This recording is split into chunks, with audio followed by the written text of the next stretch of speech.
Assalamualaikum warahmatullahi wabarakatuh. Perkenalkan, nama saya Muhammad Rifki Ardi Saputra.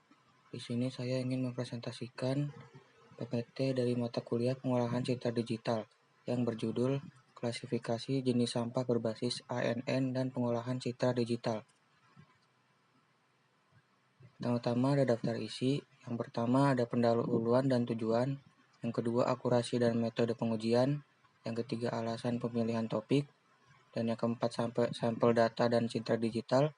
Yang kelima proses akuisisi dan deteksi. Yang keenam hasil dan pembahasan. Dan yang ketujuh kesimpulan. Selanjutnya pendahuluan dan tujuan. Pengelolaan sampah merupakan isu krusial. Penelitian ini bertujuan untuk mengembangkan sistem klasifikasi otomatis menggunakan Artificial Neural Network atau ANN dan pengolahan citra digital. Yang pertama masalah dan dampak. Pencampuran sampah organik dan anorganik menghambat efisiensi daur ulang dan berdampak negatif pada lingkungan. Yang kedua, tujuan penelitian. Mengembangkan sistem klasifikasi sampah otomatis untuk memisahkan jenis sampah secara akurat dan efisien. Yang ketiga, metode dan teknologi. Implementasi ANN yang menganalisis fitur warna seperti HSV dan lab dan tekstur dari citra digital sampah. Selanjutnya, akurasi dan metode pengujian. Akurasi klasifikasinya yaitu 84%, pengujian model 210 citra uji, kombinasi fitur optimal, fitur warna, HSV dan lab, fitur tekstur. Lalu metrik evaluasinya, precisionnya 84,11%, lalu recall 84,16%, dan F1 score 84,08%. Selanjutnya, alasan pemilihan topik. Yang pertama, latar belakang masalah. Penelitian ini berlandaskan pada masalah serius pencampuran sampah organik dan anorganik di TPA yang menghambat efisiensi pengelolaan dan meningkatkan risiko pencemaran lingkungan. Yang kedua, fokus pada ANN. Jurnal ini dipilih karena fokusnya pada penerapan Artificial Neural Network atau ANN yang efektif untuk klasifikasi citra. Yang ketiga, tujuan sistem otomatis. Tujuan utamanya adalah mengembangkan sistem klasifikasi sampah otomatis berbasis citra digital untuk meningkatkan efisiensi daur ulang dan minimalkan kesalahan pemilihan. Lalu yang keempat, akurasi klasifikasi tinggi. Studi ini menunjukkan akurasi klasifikasi yang tinggi menggunakan kombinasi fitur warna dan tekstur, menjadikannya referensi yang kuat dan relevan, 84%.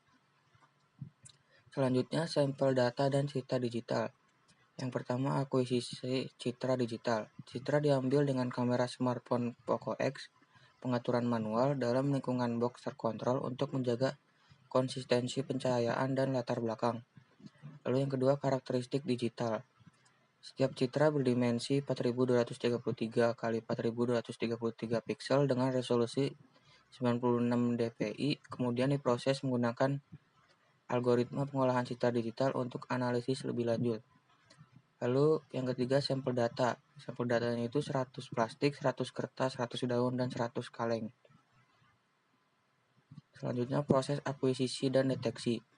Yang pertama, akuisisi citra. Citra diambil dengan kamera Poco X dalam kotak 50 x 50 cm dengan layar hitam dan 3 lampu internal untuk konsistensi menghasilkan citra 4233 x 4233 pixel. Yang kedua, deteksi objek. Yang pertama, segmentasi Otsu, memisahkan objek dari latar belakang berdasarkan analisis histogram citra grayscale. Lalu yang kedua, operasi morfologi, dilasi, erosi, crossing, dan pembersihan noise untuk menyempurnakan batas objek. Yang ketiga, ekstraksi fitur warna, rata-rata nilai pixel dari ruang warna HSV dan lab. Lalu fitur tekstur, kontras, korelasi, energi, dan homogenitas menggunakan metode Grace Level Co-Occurrence Matrix atau GLCM. Hasil dan pembahasan. Konversi citra sampah ke grayscale dilakukan untuk memudahkan pemisahan objek dari background pada tahap segmentasi. Karena sampah memiliki warna yang sangat beragam, grayscale membantu menyederhanakan citra dengan fokus pada intensitas cahaya saja. bukan kompleksitas warna. Hal ini membuat metode output thresholding dapat membedakan objek dan background dengan lebih akurat dan konsisten, sehingga menghasilkan pemisahan yang jelas antara objek putih dan background hitam. Lalu bisa dilihat pada gambar di samping merupakan hasil dari proses segmentasi yang menggunakan citra grayscale.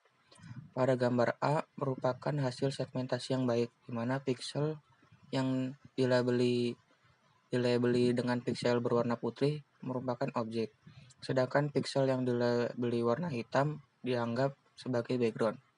Hasil segmentasi yang akurat dapat diperoleh disebabkan oleh warna dari objek yang ada pada gambar A lebih terang sehingga metode Otsu mampu membedakan antara objek dan background dengan mudah. Sementara itu, gambar B menunjukkan contoh temuan segmentasi yang kurang tepat.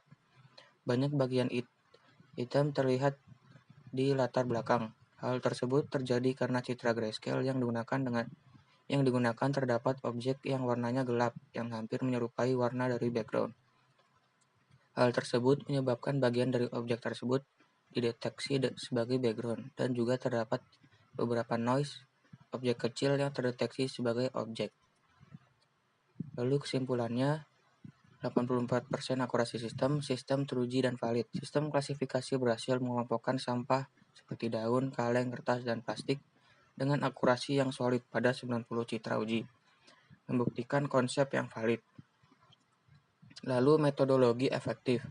Pendekatan yang menggabungkan fitur warna dan tekstur terbukti kuat dan efektif saat diproses menggunakan algoritma JST Feed Forward Backpropagation. Fitur warna ekstraksi dari ruang warna HSV dan lab. Fitur tekstur seperti kontras, correlation, energi, dan homogeneity. Lalu klasifikasi Artificial Neural Network atau ANN. Selanjutnya potensi pengembangan. Sistem ini memiliki potensi besar untuk dikembangkan lebih lanjut agar dapat diimplementasikan secara real-time dengan sistem pengelolaan sampah modern dan cerdas. Itu dia presentasi dari saya, kurang lebihnya mohon maaf. Wassalamualaikum warahmatullahi wabarakatuh.